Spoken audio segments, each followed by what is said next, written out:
outro hook também muito importante aqui pra gente é o Use Effect, né? Então, outro hook aí muito usual para a galera do React no dia a dia. Então, o Use Effect, ele é um hook que vai lidar com o ciclo de vida do nosso componente, né? Então, desde o momento que o nosso componente é montado em tela, o momento que o nosso componente ele vai ser desmontado, a gente consegue fazer algumas regras lidar com isso, tá? Então, basicamente, a sintaxe dele, no primeiro item aqui, né? Na primeira parte do nosso hook, a gente passa uma função e daí a gente executa alguma coisa dentro dessa função. E aqui, na segunda posição, a gente tem esse array de dependências, tá? Esse array de dependências, ele é muito importante para a gente falar para o React em que momento esse Use Effect vai executar, né? Em que momento da nossa aplicação, se é no re-render, se é no momento inicial, se é no momento de desmontagem. Então, a gente consegue lidar aqui nesse array de dependências. Então, por exemplo, se eu passar o array de dependência vazio dessa forma, essa função, ela só vai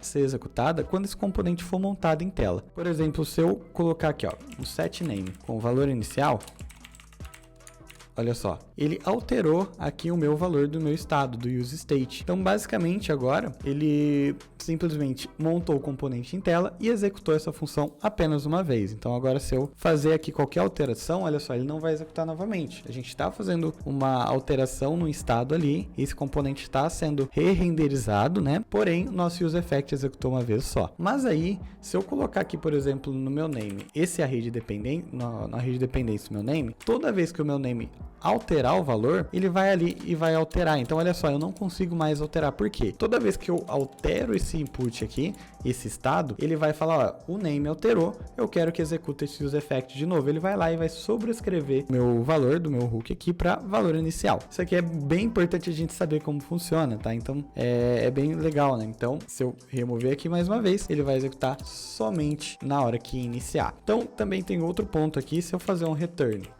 e uma função, eu consigo aqui fazer alguma alteração quando esse componente for desmontado em tela, tá? Então, por exemplo, se eu quisesse, por algum motivo, zerar esse estado assim que esse componente for desmontado aqui da minha tela, eu consigo aqui tranquilamente, tá? Não vai surgir efeito nenhum aqui pra gente, porque a gente não tá desmontando o nosso componente, tá? A gente tá no componente global aqui, então, basicamente, isso não vai influenciar em nada. Mas, por exemplo, se eu tivesse aqui uma subscript, algum evento que eu preciso trigar algum evento assim que esse componente sair de tela, eu consigo aqui no return, assim que ele for desmontado da nossa tela, ele executar essa função aqui também, tá? Isso aqui em alguns casos é bem útil. Então, basicamente, o useEffect ele é bem simples também pra gente usar e muito útil, beleza? Então, basicamente é isso. Nos vemos aí nos próximos vídeos.